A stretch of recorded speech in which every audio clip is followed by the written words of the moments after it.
Қайырлы күн, құрметті Ритм подкастының көрермендері. Бүгін бізде қонақта Мұхтар Әуезов атындағы драма театрының белді және бірегей актрисаларының бірі Әсел Сайлауова қонақта. Құрметті Әсел ханым, қош келдіңіз. Алдымен бізге сұхбат беруге келіскеніңіз үшін, бет жүз көріскеніңіз үшін үлкен алғыс. Көңіл күйіңіз қалай жеттіңіз? Көңіл күй керемет. Қош көрдік біріншіден, және бүгін қалың қар, борандатып келдік. Жаңа жылдық әсер сезіліп жатыр ма? Иә. Біздің бүгінгі сұхбат барынша еркін форматта болады. Өзіңіз еркін ұстаңыз. Біз сіздің өмір жолыңызды зерттей келе бірнеше сұрақтар дайындаған болатынбыз. Сол сұрақтарға еркін жауап беріп, көрермен көңілінен шығатын бір жақсы сұхбат жеткізеді. Сондай сенімдеміз, ниеттеміз. Ал бастайық ендеше. Бірінші сұрақ. Өнер жолы қиын жол, әсіресе қыз балалар үшін. Өнер жолына деген алғашқы қадамыңыз қалай болды? Өнер жолына келуге кім себепкер болды? Бұл балалық арманыңыз ба? Әлде өсе келе таңдаған мамандық па? Өнер жолы, менің әкем айтпақшы, расымен қыз балаға қиын жол деді. Оқуға түсерде, Жүргеновке түсерде, әкем негізі менің басқа бір салаға барғанымды негіз қалаған. Бірақ дегенмен де Атырау қаласындағы Нұрғиса Тілендиев атындағы кіші өнер академиясының актер шеберлігін тамамдап, яғни 11-ші сыныпқа не оқыдым ғой. Алматыға арман қуып келдім. Аппақ армандар алдамайды деп демекші, міне арманыма жаймен қол жеткізіп жатырмын. Жалпы түсінуім бойынша сіздің осы өнерге келуге түрткі болған жандар ол сіздің отбасыңыз, Иә. Сіздің отбасыңыздағы жандар өнерге жақын адамдар ма? Әрине. Менің марқұм атам, әжем барлығы өнерлі болған. Өнер жолын қумаса да, менің әкемнің қарындастары барлығы би де билейді, ән де айтады, неше түрлі инструментте ойнайды, бірақ көбі білім, ғылым жолын таңдап кеткен. Сондықтан ол кісілердің арманын мен орындадым десем, болады. Осы өнер жолында қазіргі әділетсіздік жайлы не айтасыз? Өзіңіздің басыңыздан сондай нәрсені кешірдіңіз бе? Әділетсіздік? Иә. Бір мысалы театр бағытында, театр барысында жүрген кезде өзіңіз ойнағыңыз келетін рөлді сіз емес басқа адамға берген кезде сіздің көңіл күйіңіз? Расы керек, ондай оқиға менің басымнан өтпепті. Өтпесін, расымен. Мынандай бір керемет сөз бар ғой, бұйырған нәрсе сенің әлсіздігіңе қарамай келеді, бұйырады. Ал бұйырмаған нәрсе сенің мықтылығыңа қарамай сенен айналып өтеді деп. Сол қағиданы мен өмір бойы ұстанып келем. Расымен өзім бір ойлап, армандап, кішкене бір іштей болады ғой сондай. Сол рөл өзі-ақ келіп тұрады алдыма. Ал әділетсіздіктің мынандай түрлері де бар өнерде. Жалпы оқыған актерлар мен актрисалармен қатарлас оқымаған актер-актрисалар, блогерлер болсын, немесе оқымаған әншілердің олардан қарағанда тез дамып, тезірек танымалдылыққа ие болуына қалай қарайсыз? Бұның барлығы, мен ойлаймын, уақытша. Әр нәрсенің өзінің уақыты болады, әр нәрсенің өзінің талабы болады. Және актер болу ол бір киноға түсіп, бір сериалға түсіп, мен актрисамын, мен актермын деген деу емес. Нағыз актерлық шеберлік, нағыз актерлық үнемі ізденіс, яғни формада болу, ол театр. Сондықтан әрине оның барлығымыз көріп те жатырмыз, блогерлер киноға да, сериалға да түсіп жатыр, бірақ дегенмен де талғам өседі, талап та күшейтіледі. Сондықтан әр нәрсе өзінің бір уақытымен болады. Әрбір адамның бір өмірінде естен кетпес жарқын сәттері болады ғой. Сіздің сондай бір есіңізде көпке дейін, ұзаққа дейін, әлі күнге дейін қалған бір сәтіңіз бар ма? Білесіздер ме? Мен Бейонсты қатты жақсы көремін. Бейонсты. Бір күні театрда менің актриса әпкем бар, Саяжан. Реал Бланка. Саяжан әпке звондатты, айтты: Әселек, менде мастер-классқа орын бар. Тегін сені шақырайын деп едім. Қандай мастер-класс деп сұрасам, Бейонстың хореографы келіп жатыр. Аманда, Голливудта, Америкадан. Сені сол жерге шақырғым келіп тұр еді. Білесіздер ме, мен кәдімгідей үйде бүйтіп жүрмін ғой. Киімдерім қайда. Сондықтан ондай чудо дейді ғой, сәттер бұл айналамызда болып жатыр. Болады да. Соған сену керек. Ол Алланың көрсетіп тұрғаны ғой. Еш нәрсе қол жеткізбейтін мүмкіндік жоқ, иә, мүмкін емес нәрсе жоқ, барлығына жетуге болады. Сол мастер-класстан кейін мен ұшып жүрдім көпке дейін, әлі күнге дейін айтып келемін. Шосыңыз оятты ғой. Иә, кейін ана Бейонстың клиптерін көремін, концерттерін көрсем, ана хореограф алдында тоже бірге билеп жатыр да, танцовщица. Мен осымен және бір-екі клипіндегі билерін үйретті кәдімгі. Енді сондықтан армандай беру керек екен, бәрі келе береді. Армандаңыздар. Иә, армандаңыздар. Арман демекші, жалпы сіз Арманға, Алматыға білім қуып, өнер қуып келетін уақытта Атырау қаласында бір қорқыныш болды ма? Осы қалаға үйреніп кете аламын ба екен? Тезірек бейімделу болсын. Адамдары да мысалы Атыраудың адамдары мен Алматының халқы екі түрлі болады ғой, жалпы кез келген аймақта. Сізде сондай қорқыныш болды ма Алматыға келер уақытта? Ондай қорқыныш болмады. Білмеймін. Ол расымен жаңағы сенің қоршаған орта ғой. Ал менің қоршаған ортам алғашқы ұстазым Болат Атабаев пен Асхат Майымиров, Гүлнар Бекенова болса, ол кісілерден мен көп дүние алдым, көп инсайттар алдым. Менің миыма сілкініс берген сол кісілер. Сондықтан менде бір қиялға бататындай, жылайтындай уақыт болған жоқ, рас. Және айта кететінім, адам ештеңеден қорықпау керек. Сен қорыққан сайын сенің армандарың алыстай береді. Сен өзіңнің комфортный отырған жеріңнен тұрып, соған қарсы жүруің керексің. Марқұм менің әжем айтпақшы, мені өмір толқыны қанша жағаға шығарып тастады дейді. Мен толқынға қарсы жүгірдім дейді. Иә. Сондай керемет сөздері бар. Оны мен бір жылап отырған кезде маған айтқан өсиеті болатын. Содан кейін мен қорқынышым, көз жасым барлығы тыйылды, мен кеттім. Міне. Жалпы осы өнер академиясына келдіңіз ғой. Сол қателеспесем жатақханада тұрдыңыз, иә? Сол уақытта жатақханада болған бір қызықты оқиғалар немесе кез келген универде болсын, мектепте болсын, адам қоршаған ортадағы адамдардың өз рөлі болады. Мысалы, біреуі тентектеу рөлді ойнаса, біреуі тыныш, соған бағынып жүретін, одан буллинг дейді ғой бізде қазіргі өзекті мәселелердің бірі. Соған тап болатын адамдар болады. Сіз қандай рөлде болдыңыз? Мен қандай? Мен өзіммен өзім жүретін, бірақ тентектігім де болатын. Осы кезді пайдаланып, осы сәтті пайдаланып, мен Атыраудағы құрбым бар, Алия деген. Алия, привет.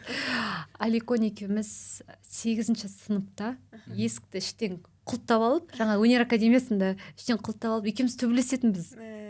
Кім бірінші шеп па, екінші шеп па? Сөйтіп төбелесіп, қолымыздың барлығы қызыл көгеріп кеткен.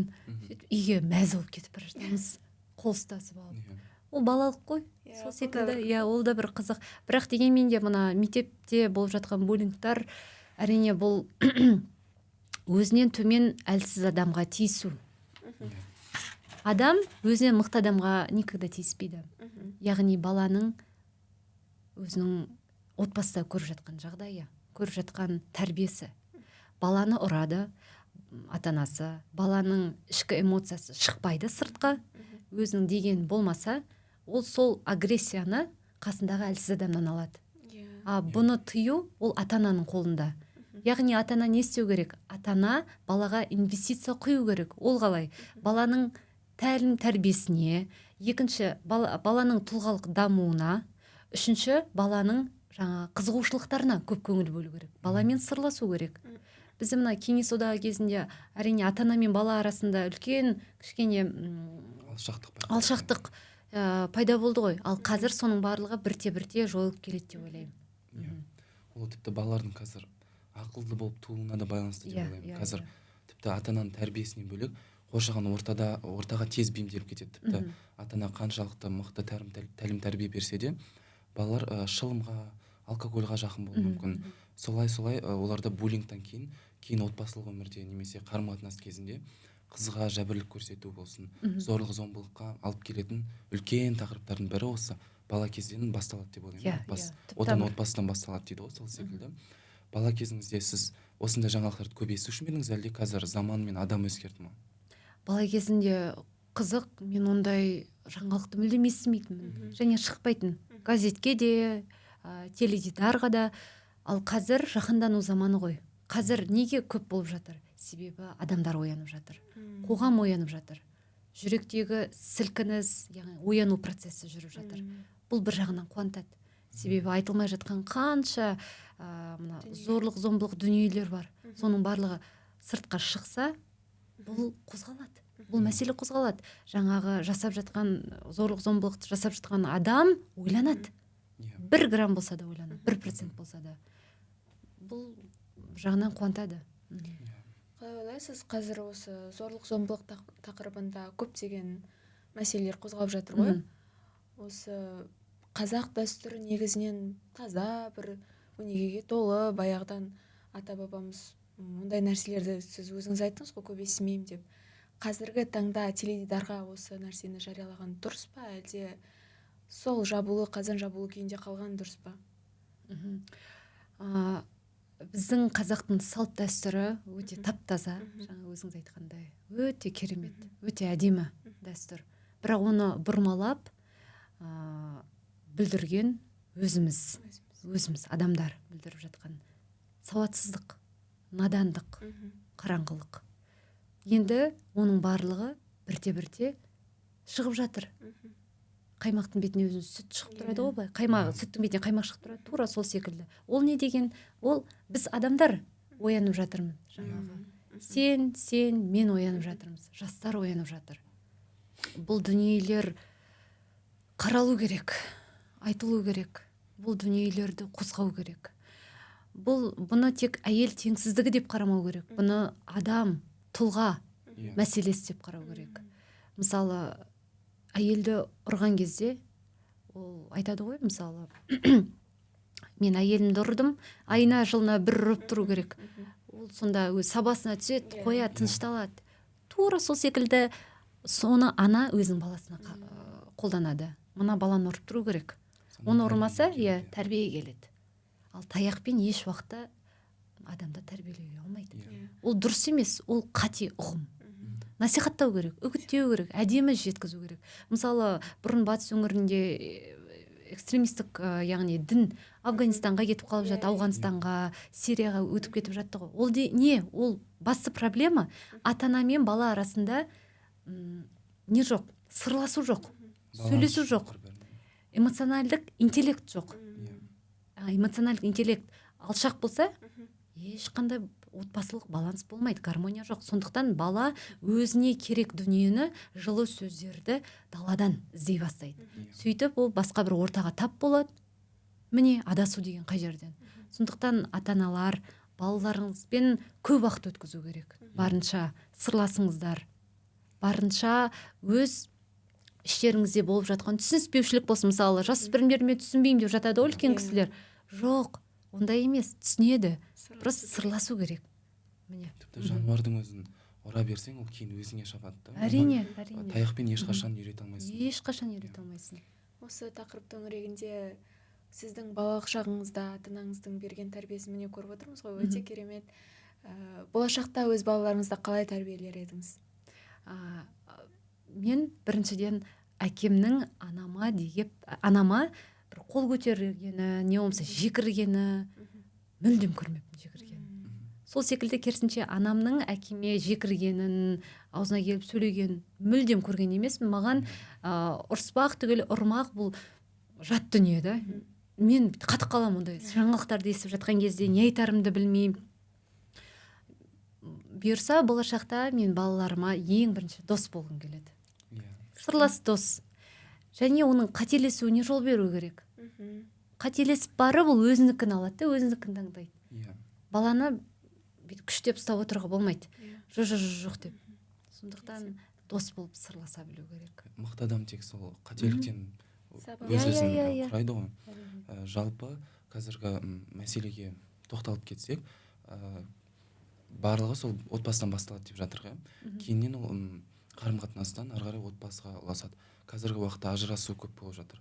Бірақ оған дәл осы мәселені түртіп алған осы психолог, коучтар немесе өзінше бір уағыз айтатын дінді бұрмалаушылар да бар. Мысалы, саған күйеуің дауыс көтерсе, үйден кетіп қалу қажет, өзіңнің басыңнан сөз асырмау қажет, сен сәлем салуға міндетті емессің, сен шай құюға міндетті емессің, сен тек өз өміріңді сүруге қажеттісің деп жатқан, мысалы бізде көптеген осындай бұрмалаушылар, өзінің дәстүрді бұрмалайтындар бар. Сіздің ойыңызша қалай, жалпы сыйластық арқылы шешкен дұрыс па, немесе өзіңнің басыңнан сөз асырмай барлығын тастап кету керек пе? Әрине, бұл үлкен қате ұғым. Өзім дегеннен ештеңе ұтпайды ғой адам. Барлығын баланста ұстау керек. Сыйластықта әдемі гармонияда ұстай білу керек. Сәлем салғанда тұрған ештеңе жоқ. Ол да бір әдемі сыйластық қой, ата-анаңа деген.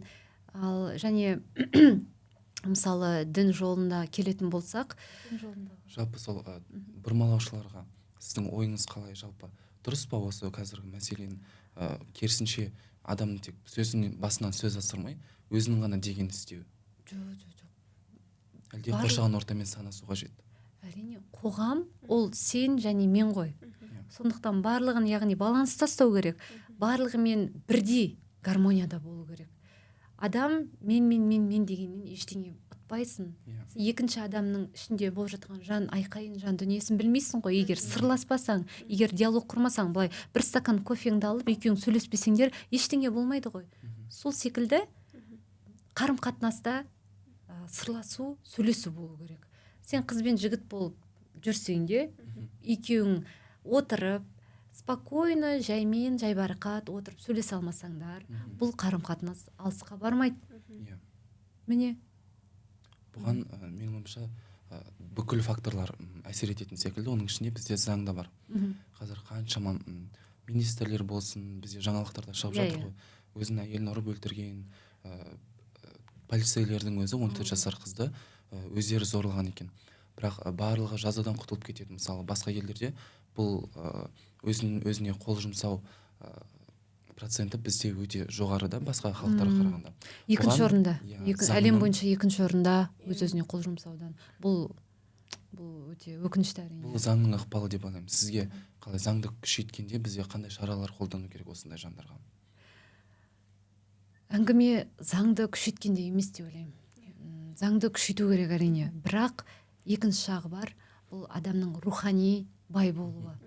Егер сен қол көтеріп әйеліңді ұратын не болмаса, қоғамға бір сыймай өз-өзің таппасаң, онда сенің қандай қадір қасиетің болу керек? Басқа адамды қалай сен өз-өзіңді сыйлата білесің? Егер сен тұлға ретінде өспесең, тұлға ретінде дамымасаң. Бұл және өкінішісі қазір қоғамда бізде жыл сайын зорлық-зомбылықтан әйелдер саны көбейіп жатыр да, өлім. Және балаларды зардап шегіп жатыр, және өз-өзіне қол жұмсап та жатыр. Энті кезінде қанша жасөспірімдер дүние салып жатыр. Бұл өте өкінішті. Бұған бірақ нәрсе бар. Яғни сен жақындарыңмен, яғни өзің ішіндегі болыңды айта алмайсың. Ішінде болып жатқан ата-ана мен бала арасындағы қарым-қатынастың жоғы ғой, жоқ болып кеткені ғой. Байланыс жоқ та. Сол секілді, мысалы, әйелін ұратын ер адамның ішінде болып жатқан қандай дүние? Бұл біріншіден мен никогда ақтамаймын. Қол көтердің ма, мен үшін бұл уже ер адамның сатысына сызып тастаймын. Бұл пасықтық дүние. Және екінші жағы бар, психологиядан алатын болсақ, бұл іштен шықпай жатқан эмоция. Сауатсыздық, қараңғылық.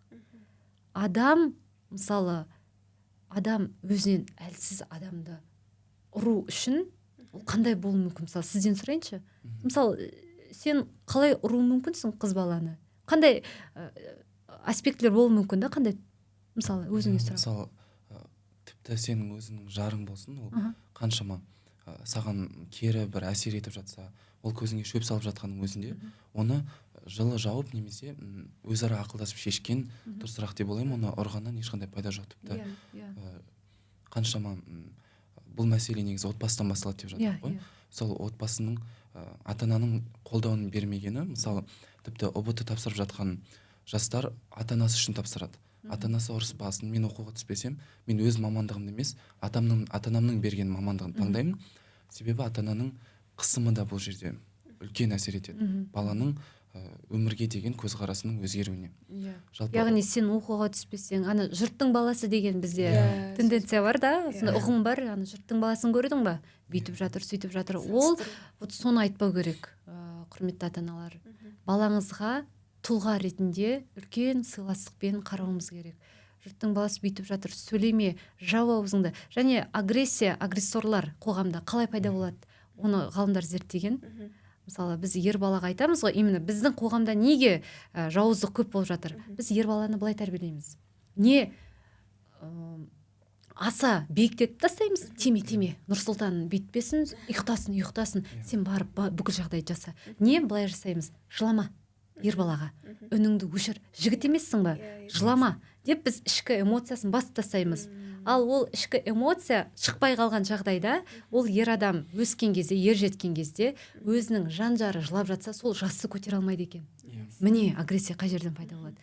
Жыламаш, не жылай бересің деген әңгіме содан болады. Кейін қол көтеру болады, өйтіп маған бүйтпе, сөйтпе, әлсіздікті көтере алмайды. Себебі ол баланың ішінде өзінің ішкі травмалары жатыр, эмоциялары шықпаған. Міне сонда құрметті ата-ана балаға мейлінше өте тонкий тәрбие беру керек, байланыс болу керек. Сонда қоғамдағы зорлық, зомбылық, жауыздық, агрессия, буллинг деген нәрселер азаяды деп ойлаймын. Жалпы біз күліп жатамыз ғой, мысалы, мен кейде айтамын да, мен құлап қалған уақытта анам сауап болды, тұр орныңнан деп бізге ұрсады ғой. Сол кезде менің ойымша бұның өзінде бала бір ғана оқиғадан, осындай көріністен кейін өскенде өзі қиналған мәселеге тап болған уақытта анасына, әкесіне айтқысы келмейді. Себебі ол айту мүмкін да тағы да, өзің басыңа тілеп алдың әні, мен саған бүйтпе дедім, сөйтпе дедім, өзіңнің кесірің, өзіңнің істеген ісің деп айтқандықтан да балалар өзінің ата-анасынан кейін үлкен қалаға келгенде еркіндікті көрген уақытта өз мәселелерін ата-анасына айта алмайды. Бұл уақытта ұбт қазір 2-ші тоқсан бітіп жатыр бізде, демалыс келе жатыр, каникул. Алдыда 3-ші тоқсан, 4-ші тоқсан келе жатыр. Қаншама ұбт тапсыратын бізде жастар бар. Олардың ойында әлі күнге дейін осы мәселе, әлі тіпті қазір дамыған заманның өзінде балалардың ойында ұбт-ын тапсырмасам бітті, өмірім құрдымға кетеді деп ойлайды. Сіз ұбт тапсыратын түлектерге қандай өзіңіздің кеңесіңізді берер едіңіз, және ұбт-дан сіз емтиханнан қанша балл алдыңыз? Емтиханнан мен қателеспесем 101 балл алдым. Бірақ соның өздігі кішкене мен оқуға түсуіме аздап қалды, жетпей қалды. Сөйтіп мен оқуды ақылы бөліміне түстім. Бірақ кейін оның жемісін көріп жатырмын ғой. Еңбек арқылы, мен қызыл диплом бітірдім. Сөйтіп қызыл дипломды әкем қолынан тапсырдым ғой. 17 жасар Әселге ақылы бөлімге оқуға түсіп қалу, ол маған тоже не болды, удар болды. Кішкене мен өзім жылап, өзім неге бүйттім, сөйттім, мен олардың, яғни армандарын қалай айтсам болады, жүзеге асыра алмадым. Сол секілді бала жасөспірім Әселдің ойында болды. Кейін мен тек қана бар ойым, ынта жігерім барлығы оқуда болды, білімде болды. Тағы да бағыма орай өте керемет ұстаздарда білім алдым, қоғам жақсы болды. Және білесіздер ме, баланың жақсы тұлға болып қалыптасуына қоғамның үлкен рөлі, кәдімгі рөлі бар, рөлі атқарады. Неге? Себебі мысалы көшеде кейде жүремін ғой, қарап жүрген кезде өз-өзін таба алмай жүрген балалар болады, жігіттер болады, не қыздар болады. Сенің наставник дейді ғой, жақсы бір ұстазың болмаса, мына қоғамда жоғалып адасып кету оп-оңай. Сондықтан балаға инвестиция құю керек. Темадан темаға секіріп жатырмын ғой, бірақ ол ішімнен шықпай жатқан мына ойларда балаға инвестицияны аямай қою керек, оның тұлға ретінде қалыптасуына, жақсы спортқа беру керек. Теннис болсын да, жақсы керемет адамдармен көп таныстыру керек. Сондай бір орталарға бару керек, конференция, форумдарға, тілге көп қызығушылық, әлемге саяхатқа, отбасымен саяхат жасау, бұл баланың бір кітап оқуымен тең екен. Яғни любой адамның. Сондықтан сол жағына көп көңіл бөлу керек. Сонда қоғам жақсы жағына өзгереді. Айтып жатырмыз ғой, қазіргі зорлық зомбылық тақырыбында біздің қоғамда қыз баласына деген көзқарастар өте төмен. Қандай жағдай орын алмасын, тіпті ол қыз өліп кетсе де қыз кінәлі, демек қыз кінәлі. Соған қалай ойлайсыз? Негізі қыздардың қазіргі қоғамдағы рөлін көтеру керек пе, или біз қай кезеңде қыздарды жаңағыдай бағасын түсіріп алдық? Қай кезде?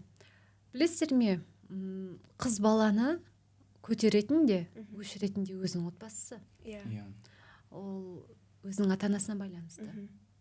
Міне менің қызым деп өсіретін ол әрине ата-ана.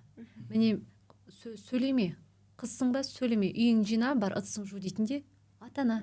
Демек түп тамыр ол тәрбиеге байланысты. Тәрбиеге Демек түп тамыр сенің ата-анаңның тәрбиесіне байланысты. Және ата-анаңның ата-анасының тәрбиесіне байланысты. Сондықтан қоғамды өзгерткің келсе, ортадағы үш мына ата бабамыз бар ғой, әкеміз, әкесі. 300 жылдықты ысырып тастап барып, қазақи нағыз білім дәстүрді ар жақтан барып іздеу керек.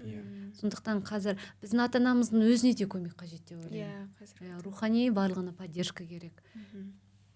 сол ұят болады тақырыбы, ол да барлығын сол қазіргі иә. соған алып келіп тірейді ғой бәрі. Біздің қазақтың бір ауруы бар, ол жұрттан ұят болады. Жұрттан деген. ұят болады. Жұрттан ұят болады. Барлығын Үндемей. негізі Осы ұят өзімізден болады бастау керек. дегенді қалай жойсақ болады, бір басқаша өзгертіп қазақтан алып тастау керек ау осы нәрсені. жоқ, мен ойымша ұят болады деген сөз қалу керек, бірақ оның өзінің белгілі бір деңгейі Орны болу бар. қажет, Иә, орны иә, болу қажет. Ұят болады деген бітсе, біз мысалы басқа Европа, Америка барлығын қарап жатырмыз да, ол жерде түрлі бізден де нашар оқиғалар орын алады да, бірақ ол біздің ұят болады деген сөздің бір түбінде бір керемет тәрбие жатыр. Бірақ Соны қалай ойлайсыз, қазір ұят болады деген сөздің бір құнын түсіріп алдық қой. Иә, Әр иә. нәрсеге мысалы қыз баласын айтып жатыр. Дәстүрді бұрмалап алдық Бұрмалап біз, алдық. әдемілеп тұрып бұрмалап өзімізге кәдімгі былай шекара ретінде қойып қойдық та. Иә.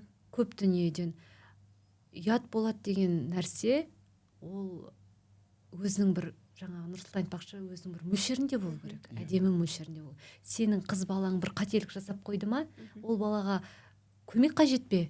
Сен бірақ ұят болады деп оны жауып тастасаң, әрине ол трагедия, ол бала үшін трагедия. Сондықтан жаңа ата-ана мен баланың арасына байланысты ұят болады, жұрттан ұят болады деп сен дамыта алмайсың олай, қорғай ала алмайсың олай. Сондықтан әр нәрсенің өзінің мөлшерінде ұстауымыз керек. Әр нәрсенің өзінің мөлшерінде ұстасаң, әдемі баланс болады. негізі ата бабамыз бұл сөздерді, бұл тәлім тәрбиені, мақал, нақыл сөздер болсын барлығын қыз баланың деңгейін жоғарылату ретінде тастап кеткен, бірақ қазіргі жастар оны керісінше ол қызды басу, қызды мысалы қырық үйден тыю дегеннің өзі үлкен бір мағынадағы біздің сөзімізді, бірақ оны қызды қырық үйден тыю, ол еш жерге бармау керек, кешкі 6-дан кейін үйден шықпау керек, 4 қабырғада қамалу керек дейді. Ал оның түбінде бір үлкен мағына жатыр. Қыз бала ол бейберекет, мысалы біреудің үйіне қона бермеу керек. Сондай мағынада қарастыру керек. Оны қыз баланы қысып ұстауға емес. Иә, Ал, дұрыс айтасыз. жалпы бір ата-ананың берген тәрбиесі ол келесі балаға өтеді. Ол баладан келесі отбасыға өтеді. Сонда бір мысалы менің атам мен әжем берген тәрбиесі ол өзінің артынан жалғасқан 1000 ұрпаққа жетеді да. Ал қазірдің өзінде жастар өзін өзгертсе, тура осы стереотипті бұзып, ары қарай жаңа дәуірді бізге құруға болады. Сіз қалай ойлайсыз, қазіргі жастар отбасын сол ата-анасынан берген тәрбиені қалай баласына керісінше дұрыс жағынан жеткізуге болады? Қазір бір жақсы, қазір мына жақсы психологтар пайда болды. Оның ішінде отбасылық психолог Ержан Мырзабаев, өздеріңіз білесіздер. Ол кісінің әрбір сұхбаты сабақ қой, кәдімгі отбасы құрғысы келетін жандарға, отбасылы жандарға сабақ. Сондықтан құрметті көрермен, Ержан Мырзабаевтың сұхбаттарын көріңіздер. Керемет инсайттар аласыздар. Кеңес беремін. Ал және тағы не сұрап едіңіз? Жалпы осылай қарым-қатынас отбасы жайлы келе жатырмыз, иә? Енді сіздің өміріңізге оралсақ, сіз өзіңіздің инста парақшаңызда бір сөйлем жазып қойған екенсіз. Біз содан бір көп нәрсе іздестіріп жатып таптық. Фирузаның бір сұрағы бар, соған байланысты. Осы ол адамның өз ғарышы бар, оған кедергі жасама деген пост Шуға кедергі шуына кедергі жасама. Бұл махаббатқа байланысы бар ма? Және бір менің байқағаным, қателеспесем, өз жарыңызбен, сүйіктіңізбен бір театрда қызмет атқарасыздар. бір кедергі деуге келмес енді, бір ыңғайсыздық тудырған жағдайлар орын алды ма театр барысында, қойылымдар кезінде? Түсіндім. Қазір қорытып алайын. Жаңағы сөйлем бізде Иә, ол бірінші- адамның өз қарышы бар, оған ұшқан не кедергі, сол қай жақтан шықты? Есімде ол сөзді, ол постты мен Түркістанда салған болатынмын. Маған қатты ұнап қалды. Ол бір мағынада емес, не махаббат болсын, не отбасы болсын, не былай емес. Бұл жалпылама түрде. Яғни әр адамның өзінің ғарышы бар. Бәріміздің өзіміздің ғарышымыз бар. Бәріміздің өзіміздің ғарышымызда ұшатын бір определенный уақытымыз бар, иә? Түсінесіздер ғой. Сол секілді жазған ғой, маған ұнады. Және мен мынандай бір адамдардың қатарынан емеспін. Бір өмірімде болып жатқан дүниені мен барып сторисіме не болмаса постқа салмаймын. Маған бұл кішкене жат. Махаббат тыныштықты қалайды дейді ғой. Махаббат әрине тыныштықты қалайды. Иә, біз бір театрда жұмыс істейміз, қызмет атқарамыз, және оның өзінің жеке театры бар, оны білесіздер, Шам театры. Ал өнер адамы бір вайпта ғой. Бір вайпта, бір-бірімізге қолдау бар, түсіністік бар. Одан артық не керек? Сол махаббат хикаяларыңыздың бірінші сериясы қай кезде, қай локацияда басталды? Ай, қазір кофем ішіп берейін тақпасам. Қызық, біздің бірінші сезім тулауы бар ғой. Біз оған дейін дос болғанбыз. Қызық, дос болдық кәдімгі. Сұрласатынбыз, бірге киноға баратынбыз. Бірақ ол қолының ұшын маған былай тигізіп көрген жоқ. Бір қолының ұшын тигізген адам емес. Мен соған қарап таңғалатын, не деген, өз-өзіне деген ол биіктік қой, өз-өзіне сыйластық қой. Ер адамның Жаман ойының жоқтығы. Жаман ой, ниетінің түзулігі, иә. Мен алдында ғана бір пост салғам. Пост емес, сторис. Шын ниеттен туған дүние, шын ол бақытқа ұласады екен, бақытпен аяқталады екен. Қандай керемет, иә? Сен мен оқитсың ғой. Иә. Бәсеке көрдім. Сол секілді екеуміздің махаббат хикаямыз Мағжан Жұмабаевтың туған жері Қызылжарда басталды. Қызық. Бірінші қызғаныш сол жерде туды. Мен білмеймін, менің досым, бірақ менде қызғаныш пайда болды. Қызық. Сол тақырыпқа байланысты тағы бір бізде мәселе бар да. Көп бізде қоғамда пікірталас тудыратын ең бір басты мәселелердің бірі, сұрақтардың бірі ол қыз бен ұлдың арасында достық бар ма? Достық бар ма? Қыз бен ұлдың арасында достық жоқ. Барға бар, жоққа жоқ деген бір. Барға бар, жоққа жоқ. Не абсурд тұрсың өзің, иә? Жоқ, расымен ол адамның өз қолында. Бір адамның түсінігі бойынша ол жоқ болуы мүмкін. Екінші адамның түсінігі бойынша ол бар болуы мүмкін, да? Меніңше бар.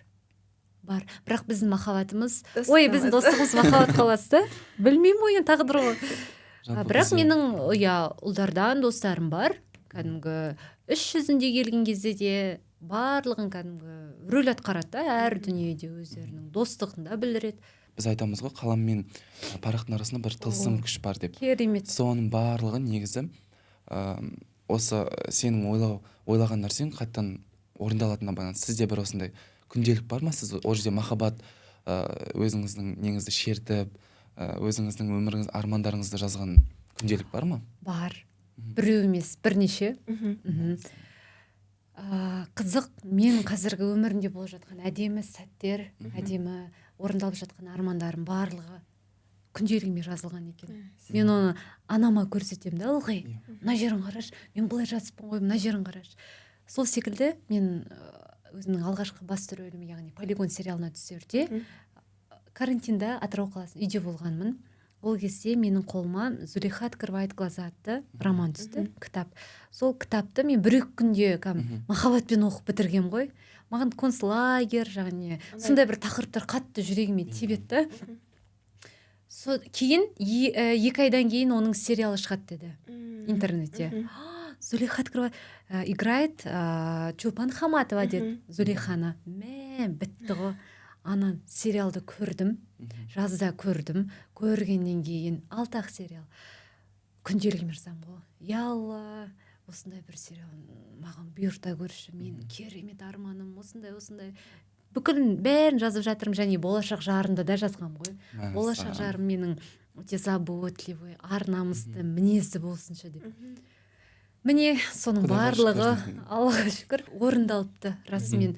2 айдан кейін күз айында, сентябрь айында, қыркүйек айында маған ұсыныс түсті Полигоннан басты рөлде тура 6 серия.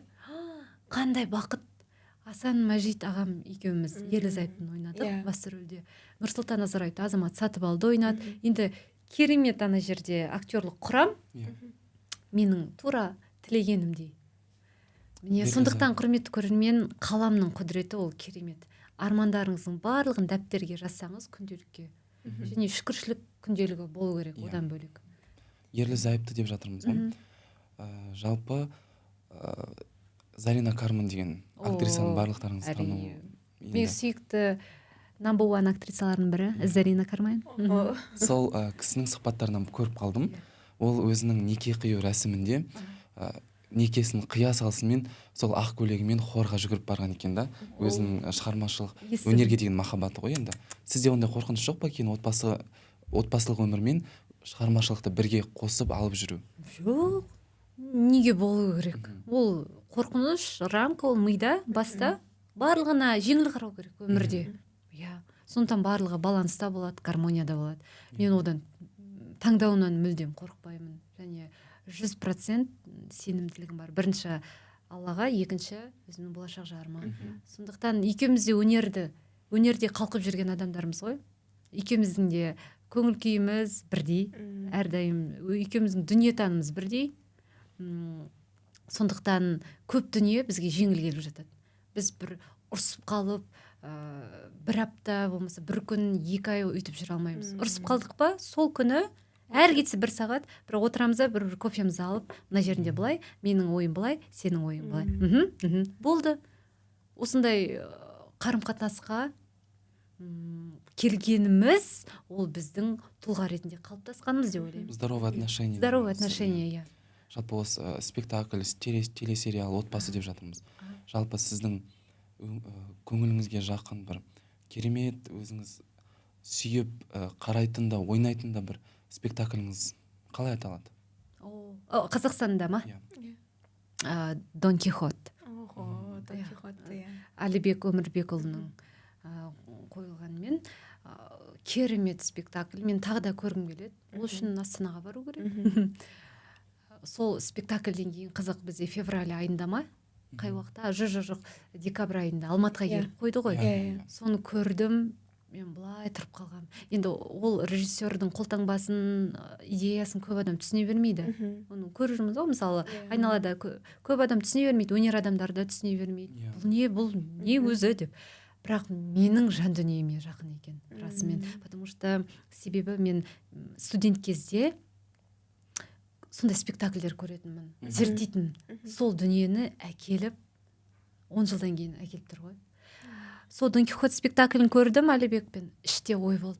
Я Алла, осы режиссермен жұмыс жасасам екен деп.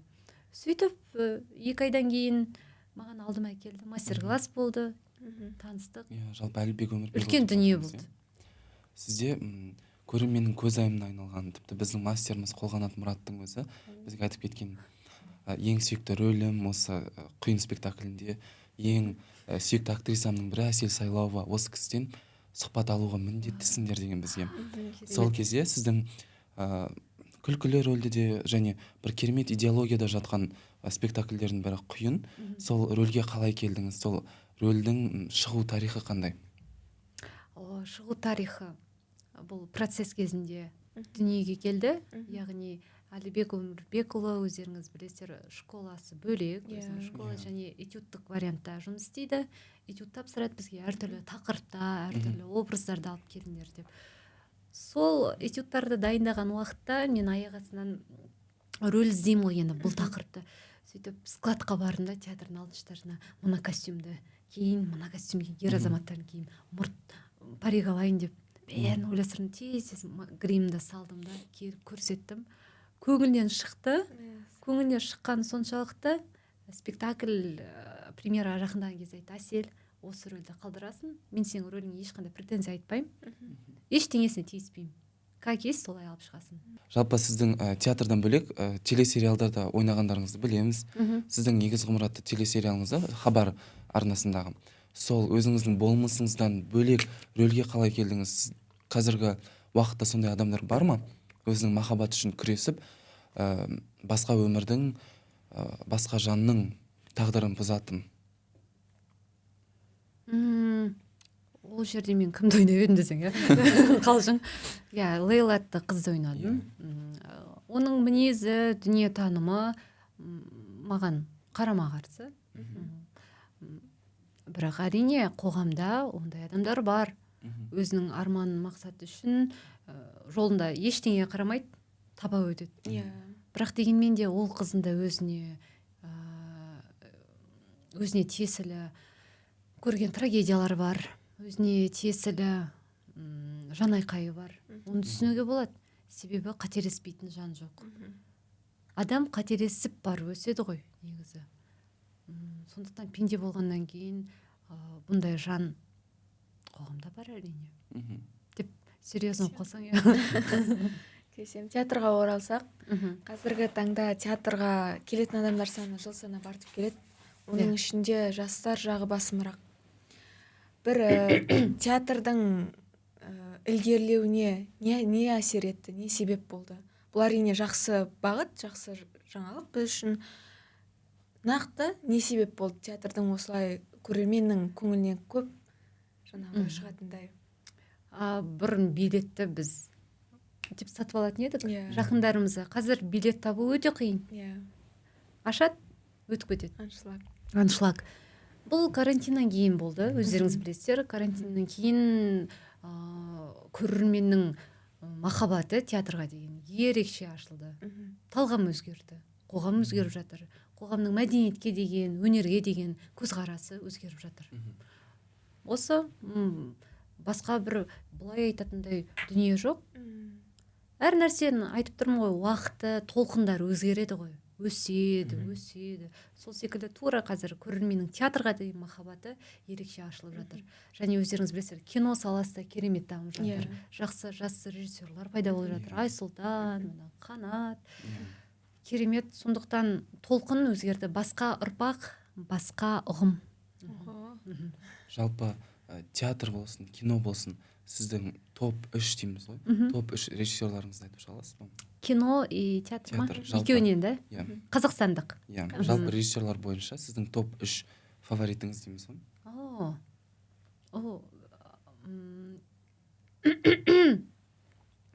Театр әлемінен өзіме жаныма жақын Әлібек Өмірбекұлы. Екінші, кино саласынан өзінің бір қолтаңбасы бар ерекше Эмир Байгазин. Ол кісімен студент кезде жұмыс істегем, ассистенті болып жұмыс жасадым. Үшінші, осындайда бір ойға келмей қалады екен. Расымен қазір Шәкен Айманов. Оны бірінші орынға қойып керек. Ол кісіні, Шәкен Айманов, Әлібек Өмірбекұлы және Эмир Байгазин. Болашақта сіз қай режиссермен бірге өз туындыңызды шығарғыңыз келеді? Өз туынды. Спектакль, да? Спектакль. Ондай болмапты расымен. Әрдайым ізденісте ғой, әрдайым жаңа бір толқын дүниеге келіп тұрады ғой. Оны білмейсің да, қай жағынан келетін. Біз білмей жүрген, көрмей жүрген қаншама режиссерлар бар. Жас. Мүмкін алда көреміз. Ал өзіңіз жеке өз қойылымыңызды сахналанғыңыз келе ме? Жеке қойылым емес, бірақ мен болашақта кино түсіргім келеді. Кино әлеміне аяқ басқым келеді. Ол менде іштей арпалыс басталып кетті. Бұйырса, мүмкін жаңалықтар болса 2024-те болатын шығар. Жалпы кино, театр жағында өнерге келу негізі қиын. Көп адам мысалы өнер академиясын бітіргенмен олар өз мамандықтарын алып шыға алмауы мүмкін, немесе оларда мүмкіндік жолы ашылмауы мүмкін. Жалпы сондай өнер академиясында оқитын әлі өзінің өнер жолын бастап кетуге нық сенімді бере алатын адамдар болмағандықтан қадам бастай алмай жүр, сіз қандай кеңес берер едіңіз сондай өнер жолын енді басып жатқан жандарға? Оқуды бітірген бе? Енді бітірейін деп жатқан, қазір оқып жатқан, мысалы білмейді ғой олар кейін қандай мамандықты алып шығатынын. Негізі менің айтатыным, студенттің бағы ұстазында. Ұстазда сенің ұстазың көп нәрсені атқарады, сенің тұлға болып қалыптасуыңа, мына вот өз маман иесі ретінде. Иә. Сондықтан мен ұстаздардан қателеспедім. Мен рахмет айтамын өз ұстаздарыма. Ал студенттерге, егер сенің ұстазың ұнамаса, сен басқа ұстазға ауысудан қорықпа деп айтар едім. Кейбір студенттерді білем, маған былай неше білім жағы деп. Әр адам өзінің тұлға ретінде ой санасы биік болу керек, қорқыныш болмау керек, қайсар мінез болу керек, және ізденіс болу керек. Қазір не көп интернетті ашып қойсаң, әлемде болып жатқан жаңалықты былай көресің ғой. Сол секілді көрермендердің талғамы, талаптары неге биік деп жатыр? Себебі біз әлемде болып жатқан жаңалықтың барлығын көріп отырмыз. Соны бізде талап етеді. Қорқу тақырыбында әңгіме қозғап отырмыз ғой. Өзіңіз неден қорқасыз? Мен мысалы өзімнің жақындарымнан кенет айырылып қалудан қорқам да. Потому что ол менің өз басымнан өткен. Мен ата-әженің қызымын, өзімнің әжемді мама деймін.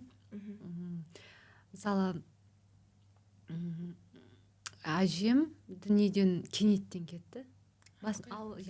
Иманды болсын, 2 жыл бұрын, 2 жарым жыл бұрын. Әжем дүниеден өткен кезде мен үшін шок болды. Сондай сәттерден қорқам. Өзімнің ең жақсы көретін жандардан айырылып қалудан. Ал мистикалық дүниелерге келсек, көрген кездеріңіз болды ма? Жынды ма? Шайтан. Елес, шайтан. Өзге НЛО дейміз ғой, сондай болсын. НЛО көргем.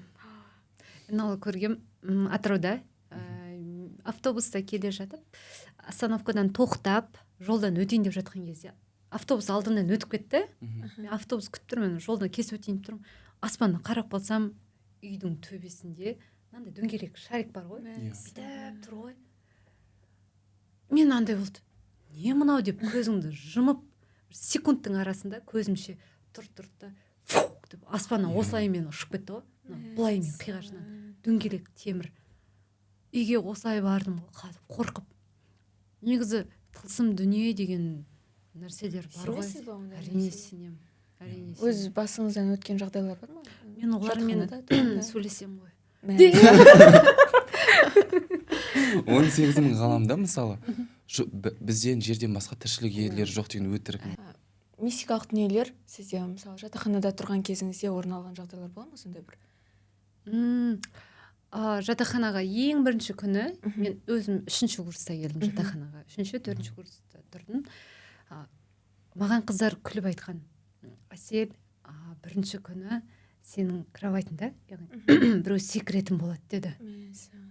Аяқ жағыңда. Содан сақ бол деді. Өзіме қойыңдаршы дедім де.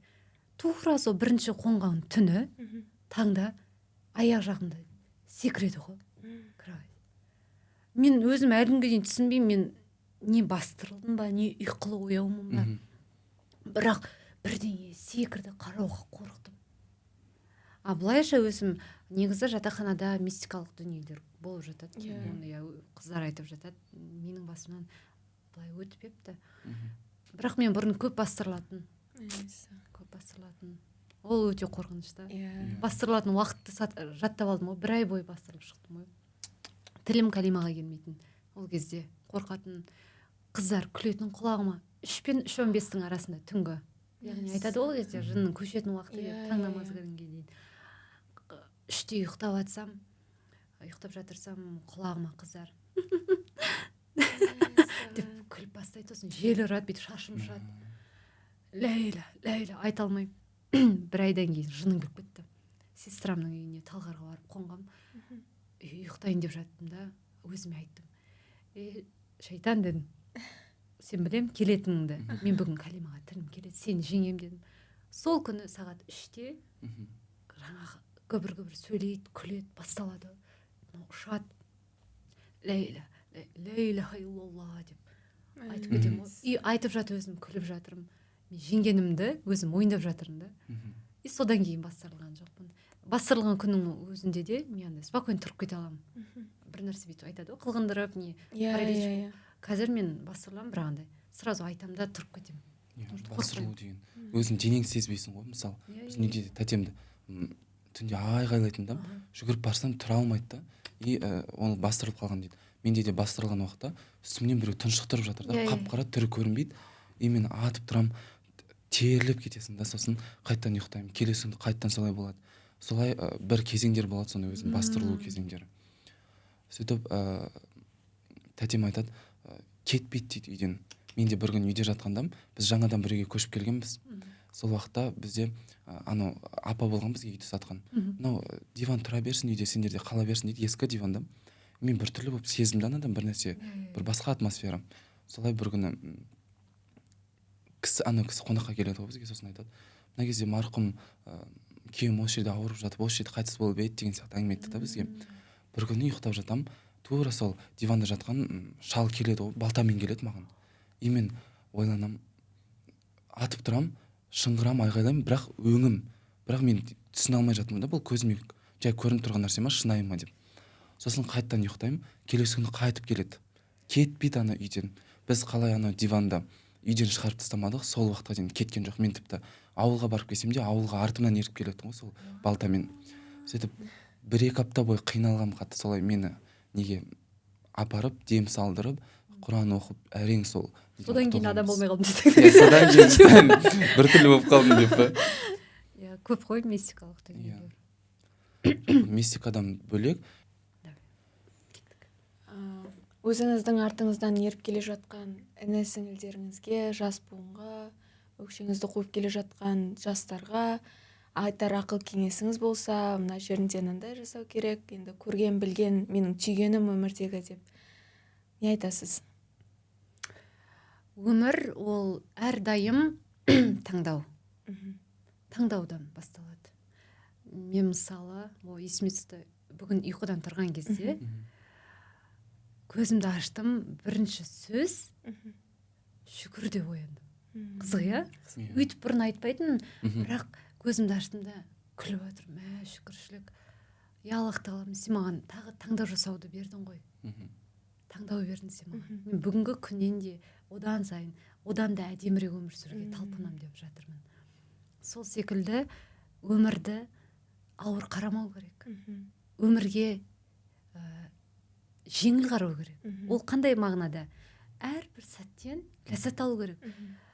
Және білесіздер ме, Асхат аға, Маймиров Асхат ағайымыз бізге айтатын, бір оқу сабақ болып жатқан, сол кезде өз-өзіне қол жұмсады деген бір әңгіме болып кетті да, бір адамдар өз-өзіне қол жұмсаған ғой, бір жасөспірім ба.